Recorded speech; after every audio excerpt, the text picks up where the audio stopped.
Breaking moments ago, Donald Trump was just, quote, thunderously booed at Madison Square Garden during the national anthem at the NBA Finals in New York City. According to our own Chris Hayes, who posted on Blue Sky, quote, they tried to show Trump on the Jumbotron during the anthem so people wouldn't boo, but the boos were immediate and so loud they came off the image after a second. Take a listen to this.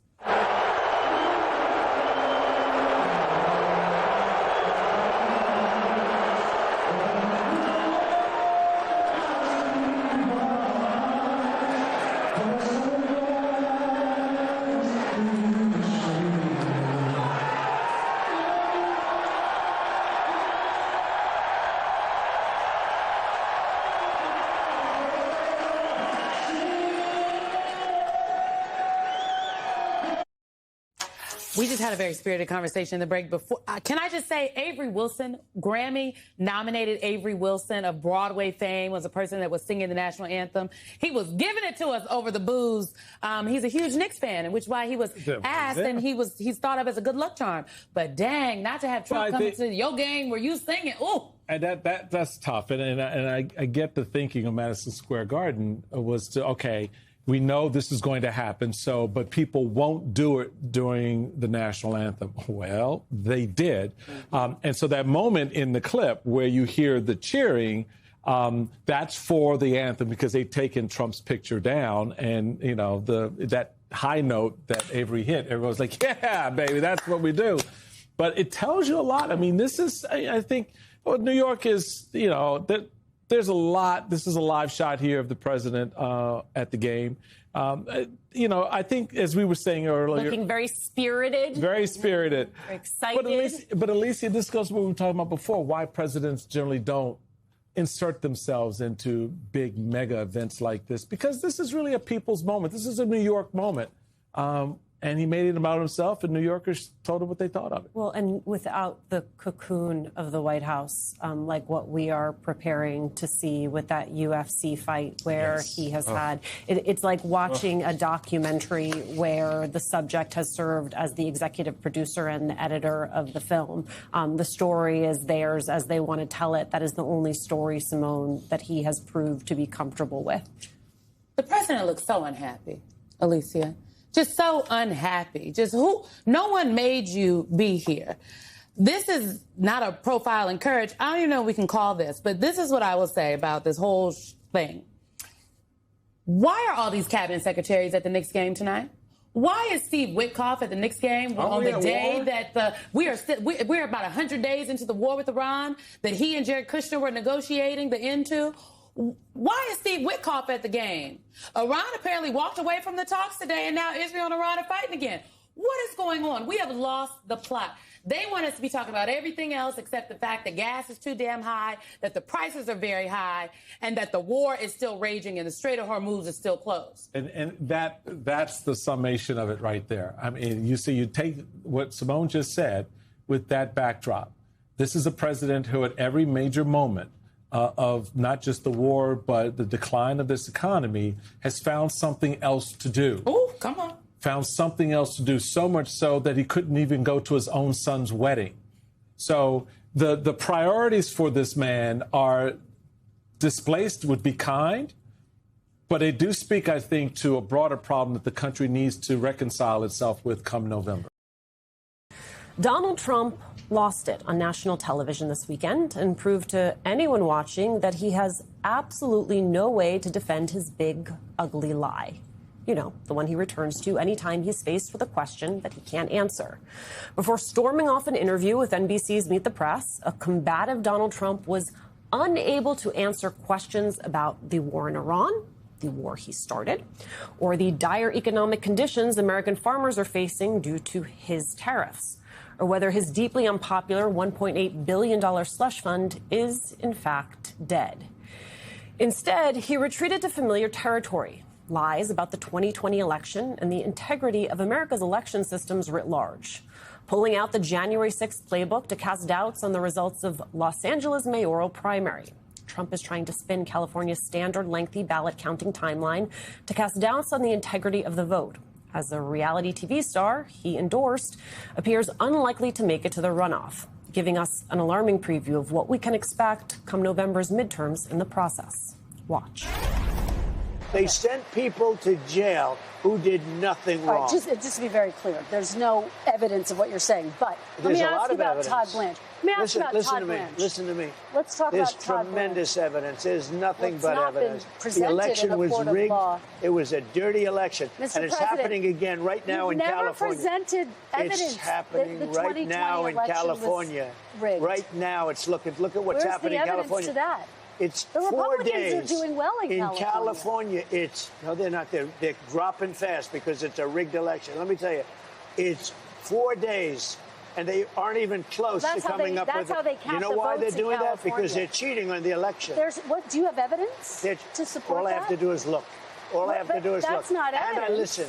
And I listen to people, and let's see what happens. But, sir, that's not evidence. Do you think it's appropriate? That's how they count the votes in Do you California. think it's appropriate that they have an election and 5 days later they're nowhere close to picking a winner? State and local officials acknowledge they are slow. They're urging. No, they're crooked. They're urging the votes to be counted quickly. That's how they vote in California. They're crooked, just like you're crooked. Your press is crooked, and Meet the Press is crooked. To be fair, I'm not crooked, but let's really. Let's well, continue. You play right into their hands. Let's continue. You're either crooked or you're stupid.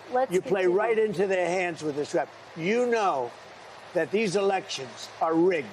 Your network knows that they're rigged. You know that I won an election in a landslide, and I got 94% bad press. But, Mr. President, you know why I got that? Because you have no credibility. But you've never presented evidence that it was rigged. Let's keep talking about. I want to talk about Todd Blanche. You have more evidence. There's more evidence than ever presented. Let's talk about your elections in this country. We're like a third world country. But, sir, your elections are crooked, and you're crooked, and Meet the Press is crooked, and so is ABC and CBS and CNN. But, Mr. President, you're one-sided crooked networks. All right, let's call it quits because I've had enough. Thank you, darling. Have a good time. That warning that Donald Trump is still set on undermining our democracy. It is where we begin today with voting rights attorney and founder of Democracy Docket, Mark Elias. And with me at the table for the hour, writer and editor for Protect Democracy, Amanda Carpenter. I cannot imagine two better people to have this conversation with. Mark Elias, before we get to all the evidence that he cannot show us, despite his ability to send some staffer to Kinko's to print out beautiful images of the bunker that he is currently building, akin to the White House, tell me, what does it mean for democracy to have a president of the United States continue a years, nearly decades-long lie that our fundamental right to vote is not, in fact, fair and free? Yeah, I mean, it goes back even further than that. I mean, Donald Trump in 2012, the night that Barack Obama won re-election, he was posting lies about the elections. But you're right. Since he became a candidate, since 2016, when he defeated Hillary Clinton, he has been lying about voting. He's been lying about elections. He's been lying about election results. I mean, he lied about the election results in California following the 2016 election. And he has been lying about elections ever since. And the problem is that as much as you and I and Amanda can push back on this, and as much as we can defeat him in court and we can explain the truth, it is wearing down our democracy. It is wearing down our institutions. It's wearing down our guardrails. It is wearing down the people like us who, you know, frankly, get exhausted at pushing back on this. It is wearing down the election officials who are right now trying to count ballots in California and are being attacked. And so, you know, we have to steel ourselves for this, but we also have to understand that it does take a toll. It does take its price on democracy. Your last Democracy Docket post was about hope, so I am not listening to you for a second when you tell me that you, of all people, are worn down, Mark Elias. Isn't it interesting to you that he hasn't even come up with something to fill the void when he's asked for evidence? I mean, there's not even at this point, Mark, like a knee-jerk reaction to point to something or anything. We're just supposed to be taking him at his word. And I understand that's because no such evidence exists. But I wonder at this point, Mark, who's buying it? Yeah, you're exactly right, by the way. And you're right. I did write today for Democracy talking about the importance of hope. And we all need to have hope, right? Like we can both be sort of weary of it, but also say we're not going to give into it and say that we're not going to become hopeless about it. And we're not going to let him win by losing faith in our ability to fight back. I think that Donald Trump's attack on California has two particular aspects to it. The first is that he cannot stand the fact that the people of California cannot stand him.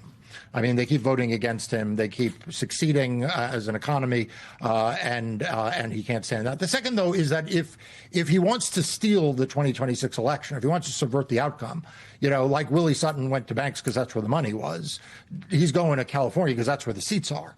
And so if he wants to, steal 8 seats, 10 seats, or call a question, that's where he needs to go. But he doesn't have any evidence, and this is your point. By the way, one thing I'd add is that you'd think if you were going to steal elections and you were the state of California, like you wouldn't take your time, right? You'd be able to do it right away because after all, you'd be stealing the outcome of the election. The fact that these election officials are day in, day out, toiling in public with full transparency, trying to get it 100% right is actually the opposite of what you would expect if you were trying to do something untoward.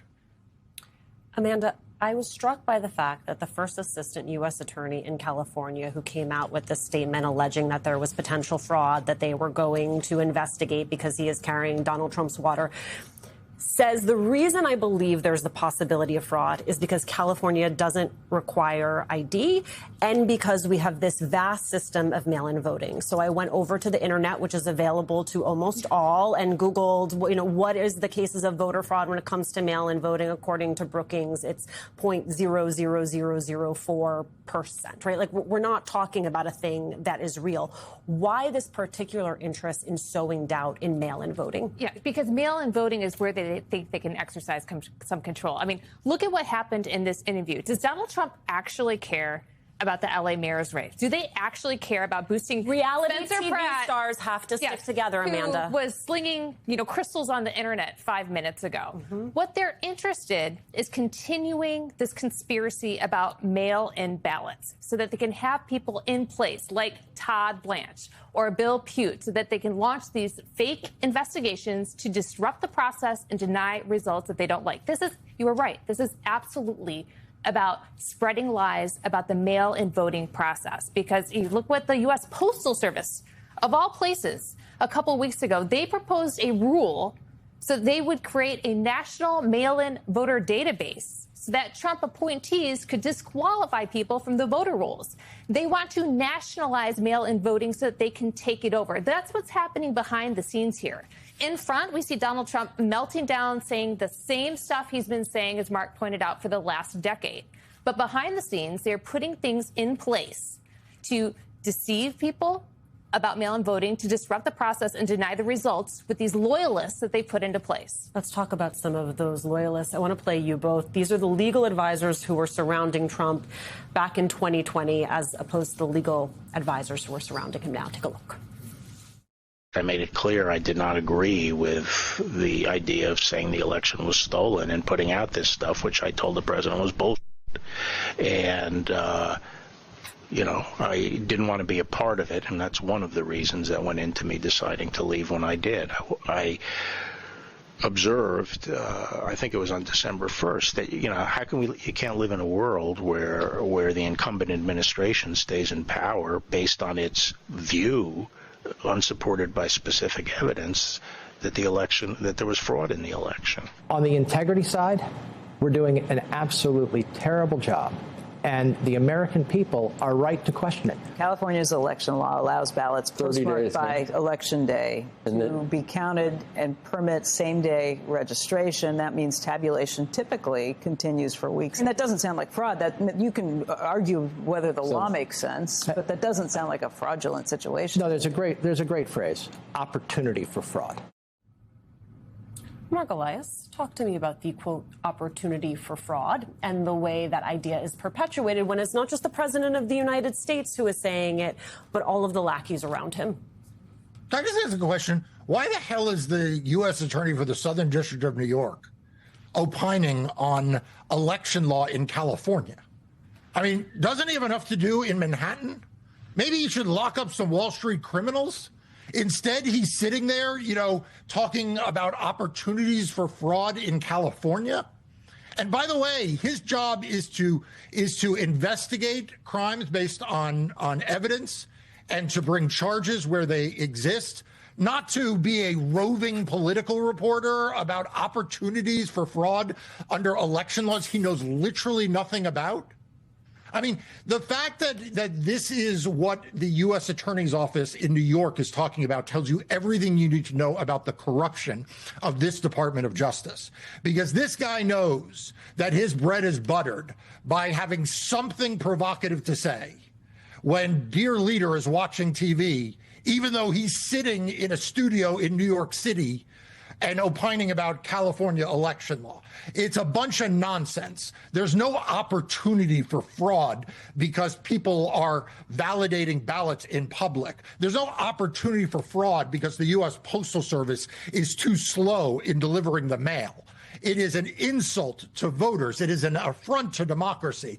And it is part and parcel of what is wrong with this administration, that this guy who's supposed to be, tracking down terrorism or Wall Street criminals is instead doing Donald Trump's bidding by insinuating nonsense about California. But now it's time for the last word with Lawrence O'Donnell. Good evening, Lawrence. Good evening, Rachel. I have to say it was so great to see Jacob Soboroff tonight, where they are counting votes in Los Angeles. And there's so many fascinating points about what he was showing us, including the glass walls. All the walls are glass. It literally could not be more transparent. And the fact that Donald Trump's U.S. attorney has been down there with other U.S. attorneys just walking through the place shows you just how open it is. They didn't see anything, obviously, that they thought should be stopped or should be investigated on the spot or any such thing. And so the count continues. And I just can't, I'm really glad Jacob's show is premiering this weekend while they will still be counting votes in Los Angeles. We need his show now. It's just the perfect launch period for it to go straight into his expertise about that vote counting in California. It is also just amazing, Lawrence, that, in advance of the vote, not just this vote, but every time there's a vote in California, right? But in particular with this one, everybody says there's official pronouncements. Everybody reporting on this in the news says in advance, it's going to take weeks to count. It will be weeks before we have the results here. They will not get complete results until 30 days after Election Day. We all know in advance that's what's going to happen. It's explicit. That's part of the process. That's what happens when the process works properly. And still, Republicans think that people are going to fall for it when they say, as soon as their candidates look like they're going to lose, that the length of the counting process is somehow indicative of some sort of problem. I mean, these sorts of bad faith attacks on the integrity of our elections really, really do depend on the idea that people are stupid. And when people palpably are not stupid, and when people actually pay attention, and when stuff actually works the way it's supposed to, I think these claims that they're making end up not only not working, but really embarrassing and potentially scandalizing, I think, the people who they're talking down to. So, I mean, we'll see how this goes. We'll see if they're able to actually scare people about these results. But, we'll see what happens tomorrow with their Republican candidate in the governor's race. But I do think they're kind of stepping on a rake here. And you see, Republicans in California don't do this. They're not the ones coming out saying these elections are fraudulent. They know how votes are counted in California, and they are not happy that Donald Trump has convinced Republicans to avoid mail-in voting. Republicans used to do mail-in voting as much as Democrats, sometimes even more than Democrats. It's the most reliable way of voting. You never know. Something could happen. You can get a flat tire on Election Day on the way to the polling place. And so mail-in voting is the most reliable way. And Donald Trump has been campaigning against it. So no one is surprised, including Californians who know more Republicans vote on Election Day. Democrats do most of their voting through the mail. Therefore, when you're counting the mail-in ballots, which is what they're counting now. Democrats are going to do very well at that end of the count. That's exactly right. And I think even more broadly than that, I think everybody knows Trump will claim any election that he loses or that a Republican loses is a rigged election. And everybody knows that. Even people who don't pay attention to politics know that. And so I sort of feel like he's kind of he's cried wolf at this point. I kind of feel like it just doesn't land the same way. There's nothing convincing about his eruptions around this stuff. It's all predictable. It's all foretold. It's all so according to the formula that he has been living by for the past 10 plus years that I don't think he's winning anybody over to this side of the argument anymore. I think everybody knows it's a bad faith claim. And that's a healthy, I think that's a healthy antibody for us to have as a democracy. Rachel, thanks for starting us off this hour, and your vocal rest begins now. Thank you very much. Thanks, Rachel.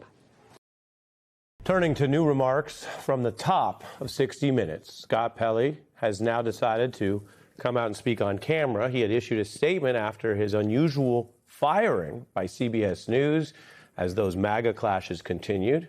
And he was very clear about where he stands on the newly or relatively recently installed CBS boss, Bari Weiss. Pelley said she was murdering the show.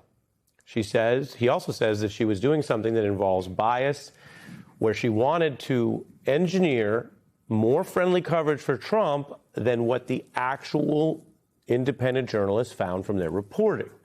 And that Weiss almost derailed Pelley's report on the ICE shootings in Minnesota that killed Renee Good. Bari Weiss sends an email to my boss, Tanya Simon. Two of the things in the email include, can we make the protesters look more violent? Now, I'm paraphrasing. I don't have the quote, but that's what was communicated to me. And the other thing was Renee Good's car. You need to describe her as driving toward the officer. This is not what you see on the video. The video showed that the officer wasn't standing in front of the car and she wasn't driving toward him, but that's what the president said about that, and that's the way she wanted it described. There was a thumb on the scale for the president's version of events that I felt was a level of political influence that I had never seen in 37 years at CBS News. That is significant. This is 37 years.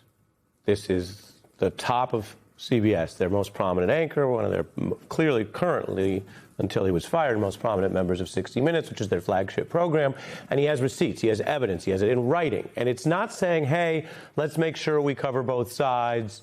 Let's consider what Donald Trump had to say, which, by the way, is a natural part of balanced reporting. No. He alleges quite specifically and says he has the receipts that they were asking to mislead the viewers about the actual facts of the story about a woman who was killed by the government, by federal officers, and to essentially, he didn't use this word, but I will, he is alleging that they wanted to frame her, to suggest that she was trying to murder with her car when she wasn't, and she's the one who was killed by the government. So this isn't one of those things where you say, oh, reporters, they get so dramatic, and it was just another workplace dispute. You can see why Mr. Pelley, who has the credibility of all those decades of reporting, was concerned when the request he was getting was to frame up or mischaracterize or make look bad this recently deceased, killed woman, this woman who was killed by the government. Now, that is very serious. I mentioned how reporting works. We will report for you exactly what the CBS management that he's criticizing says. They deny these allegations of interference or political bias, including in the piece that Pelley is describing.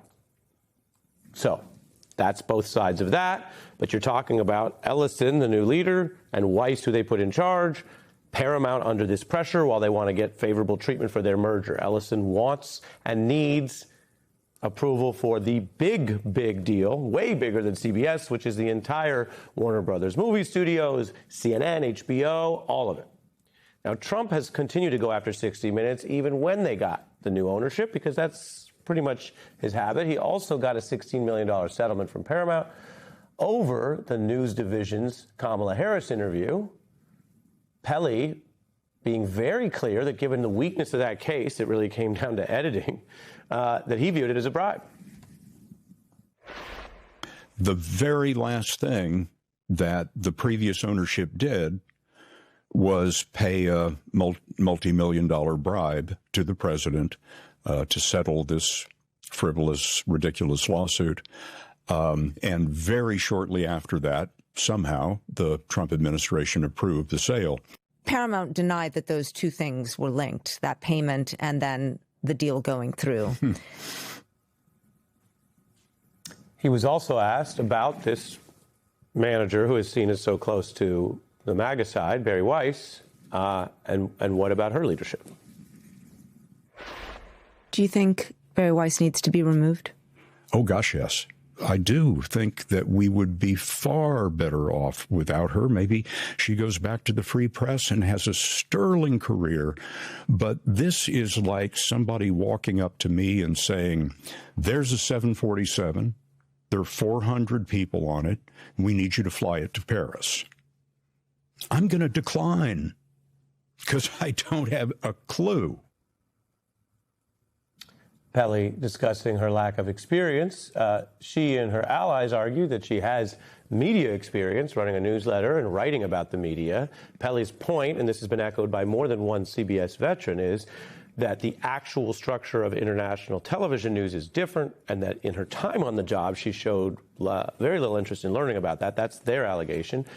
One of the other remaining 60 Minutes correspondents, Leslie Stahl, says her decision to stay shouldn't be viewed as an endorsement of the current management that you just heard criticized, and calls all of the oustings and firings the worst experience of her long career.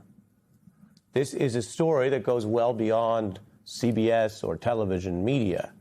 It is about, at least according to Mr. Pelley and others inside CBS, how the government can worm its way into the free press, no pun intended, even in 2026 in the United States, but also how people can speak up and do something about it. Joining me now is Molly Jong-Fast, New York Times contributing writer, MS Now analyst. You know your way around the media. It's really striking to see someone of Scott Pelley's level calling this out. Here he was, something else he said I haven't played yet about the interference. My hope is that the leadership of Paramount will say to themselves, okay, this isn't working.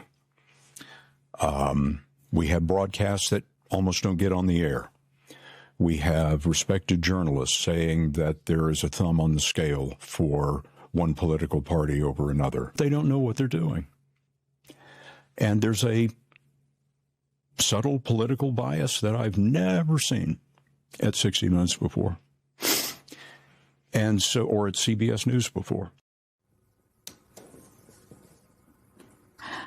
So this is a guy who is torching a 37-year career at CBS News. And so the question is, why is he doing it?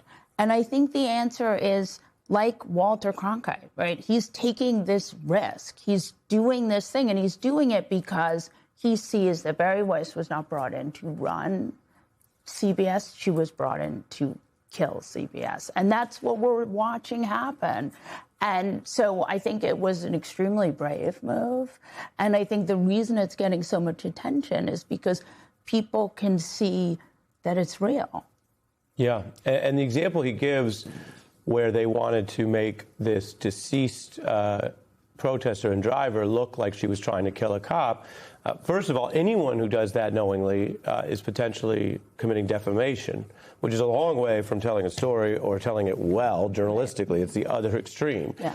And that's the pressure he said he resisted. And he is telling the story that he resisted those type of things over time, but now reached his breaking point. Yeah. I mean, look, this is so meaningful. This is like an old school news guy. And for him to come out and break that fourth wall and talk about what's happening in the newsroom, as you and I both know, you see very little of this. And there's a reason for that, because these organizations are usually pretty private about how things are run.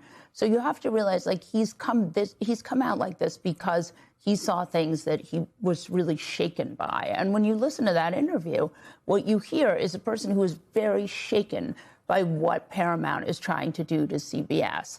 And I think he's trying to appeal to corporate's better angels, if there are any, which I'm not convinced there are. Well, as a New York media insider yourself, how do you think this is viewed in the upper rungs of CBS, where the people above the new management or the ownership structure, like David Ellison, they wanted to get certain things. They didn't want to pay this kind of cost. Right. I mean, look, this is billions of dollars running. It still has to make money, even if they want to make it Fox News Light. And the reality is, Fox News Light, as we know, as Fox News knows, that's not for anyone, right? The Fox people don't even like it when Fox isn't foxy enough for them. So I think that it's not for anyone. So I wonder how successful it will be. But I also think that when you look at this, you see, like, is there someone above Bari Weiss who can say, like, this is not what we wanted? And I don't know what the answer is. But or that they wanted something warmer to the current government, but not framing dead people. Right. And what I think is interesting is that they lost 3 correspondents, and they were able to convince the other 3 to stay. So the question is, there was clearly some worry. Yeah, and what are they promising? And do those folks, following Kelly's example, say, we'll try, and then we'll hold the line? You may end up with no one, which is why it is different when people have some voice and willingness to fight. I want to show you were just at the Tonys. Yes. Did you have fun? I did, and actually what you were talking about in that tease was really interesting. People wanted to talk about politics. Joining us now, retired Navy Rear Admiral John Kirby, and MS Now national security analyst, director of the University of Chicago's Institute of Politics, former White House national security communications advisor as well, and Mark Polymeropoulos, MS Now national security and intelligence analyst and former CIA officer. Admiral Kirby, has President Trump miscalculated these negotiations, and is this a quagmire?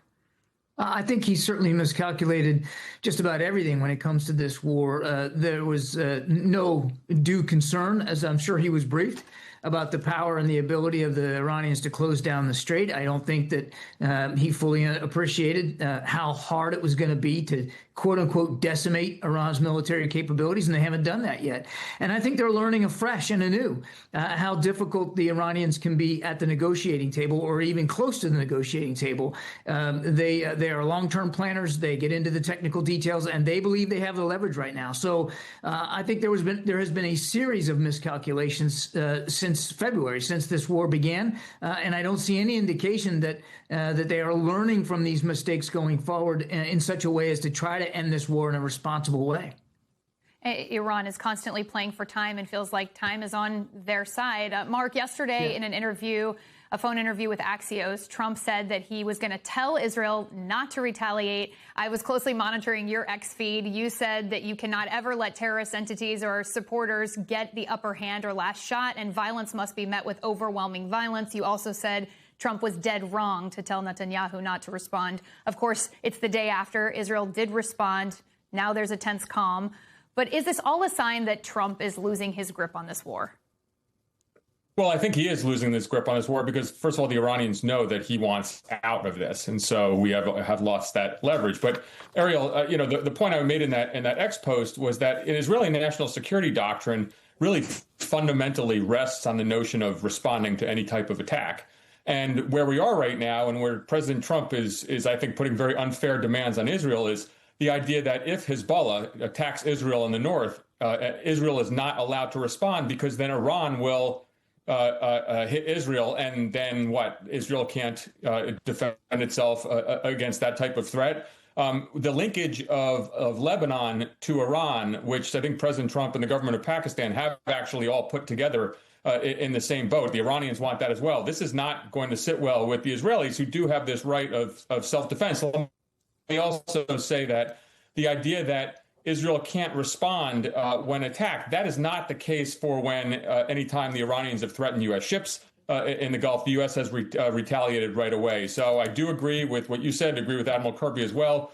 The president has mismanaged this, but he also has basically given a really significant leverage to the Iranians. And this is not going to be helpful in the days and weeks ahead. So, Admiral, I do want to get your response to that. You know, there is growing urgency that's being paid, or attention that's being paid to this alleged rift between Netanyahu and Trump on the issue of how Israel responds to Hezbollah in Lebanon. Does Iran now see the opportunity to defend its proxy, as it appears that Trump wants to constrain Israel's actions, as Mark is touching on? And what does that dynamic mean for the region?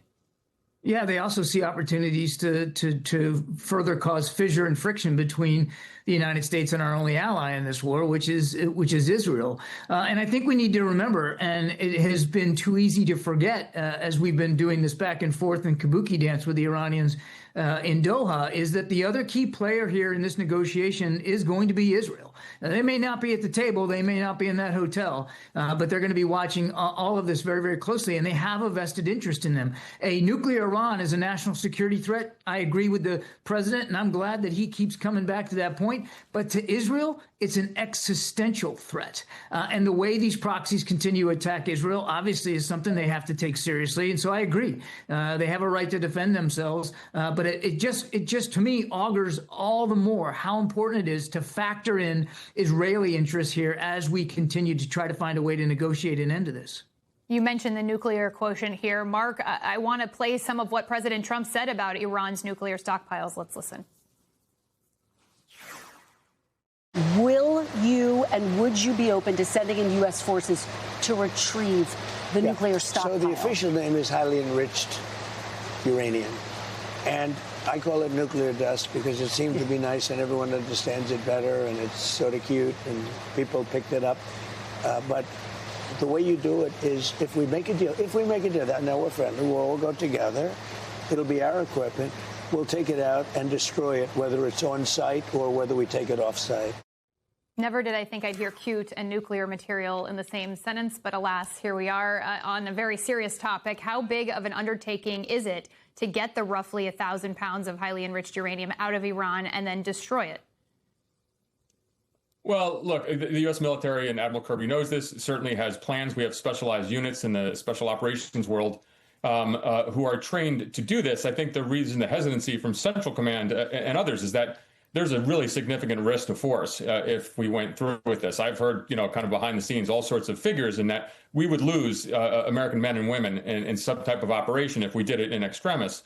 If it's done as part of a deal, that's a wholly different matter. But let's just kind of put this in the overall perspective on things. The Iranians during the Biden administration and during the Obama administration have always made this claim that they're not interested in a nuclear weapon. And so the idea that somehow Trump is going to take that at face value as part of whatever agreement is signed, if it is in the next couple days and weeks, that's just kind of repeating what they've said in the past. It's going to take something rather dramatic and one in which President Trump is going to have to make some concessions, particularly on financial remuneration, sanctions relief for the Iranians, to get them to ever give up any of the HEU. And that's something he's then going to be subject to really withering criticism that why did we do this in the first place if we could have had kind of an Obama-era JCPOA 2.0 without a war. And so he's stuck in this cycle as well.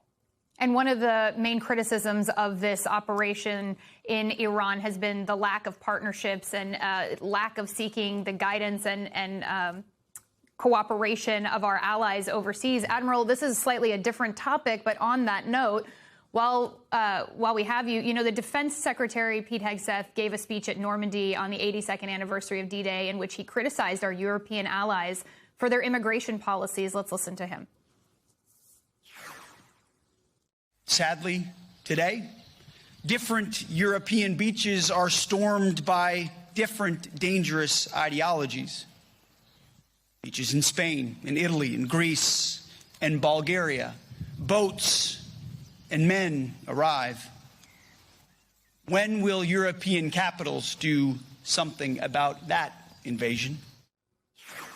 So considering the fact that, allies weren't necessarily consulted when it comes to the war in Iran, and then you put this into context, what do you make of Hegseth's comments on the D-Day anniversary?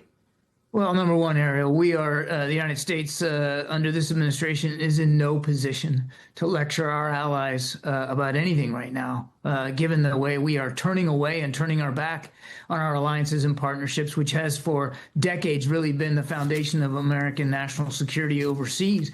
But number two, it's just disgraceful to be there on the anniversary of the D-Day landings with veterans of that amazing operation there and their families, and to turn that into a political discussion about immigration, totally inappropriate.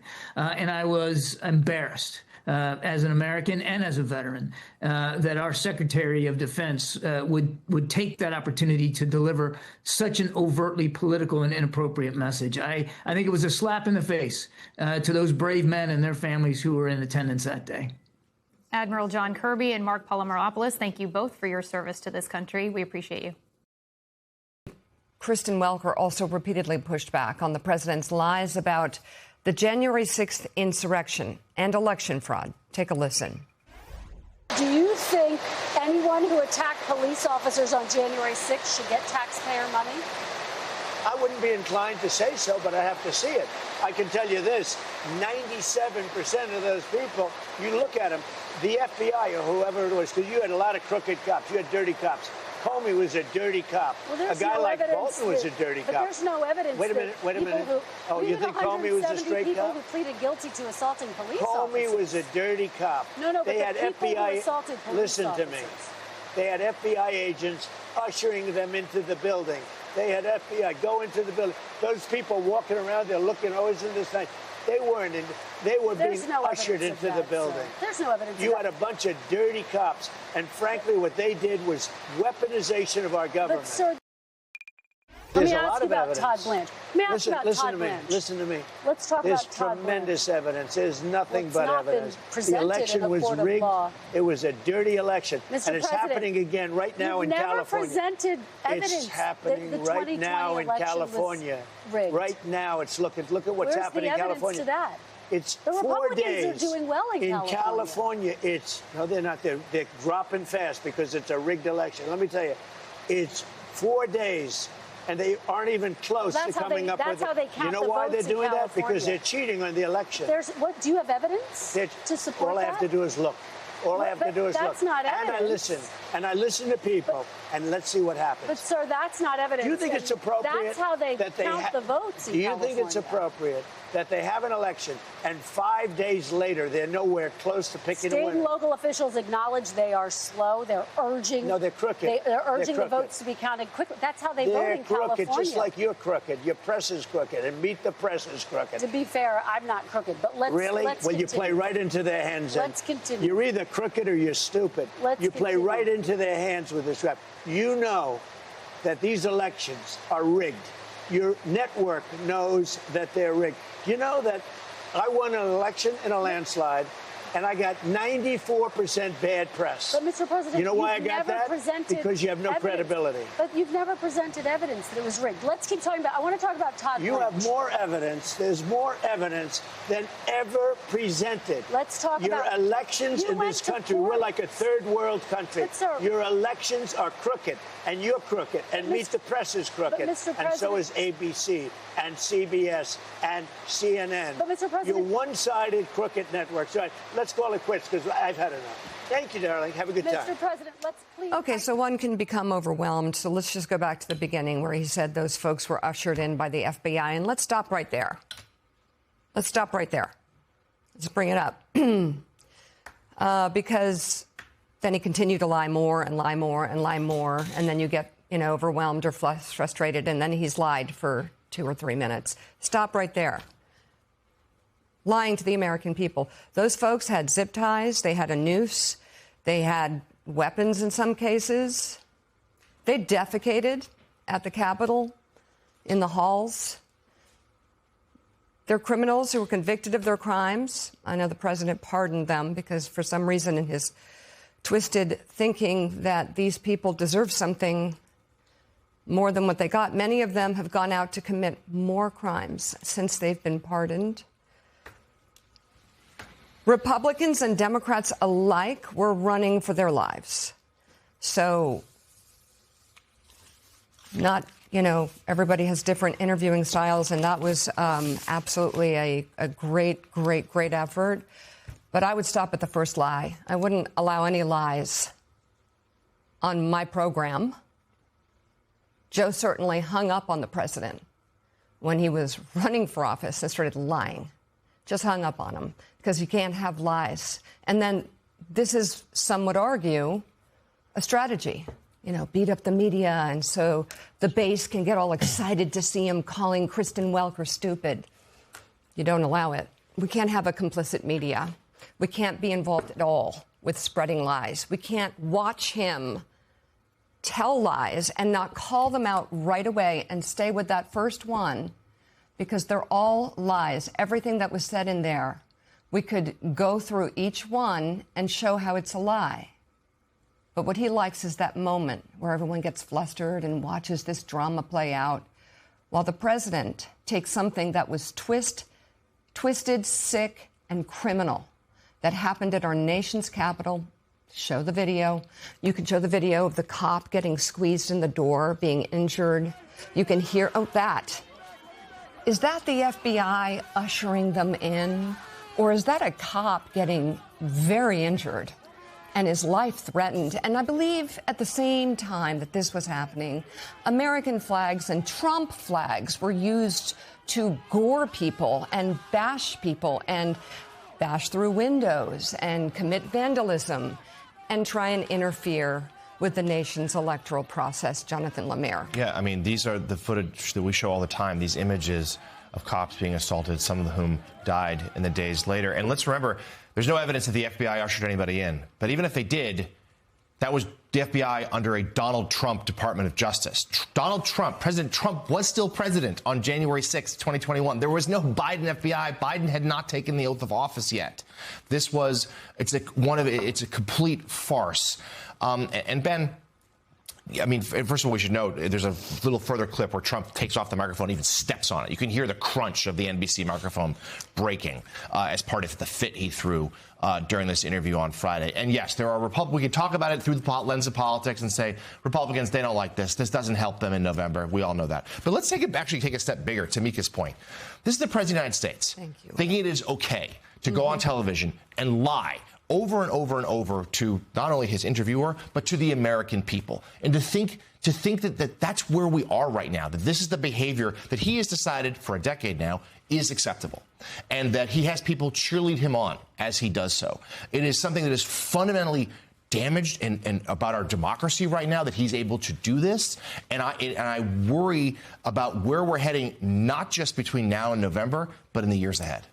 Yeah, I do think what you saw there is he's created, an alternate history that I think probably most Americans don't believe, but a lot do. And I think, you're going to, and rest of our careers, there's going to be a big chunk of Americans for whom that is the true history, of January 6th, of his first administration. I think the other thing you saw really was a argument that the American political system just isn't legitimate, that the reported outcomes of elections aren't real.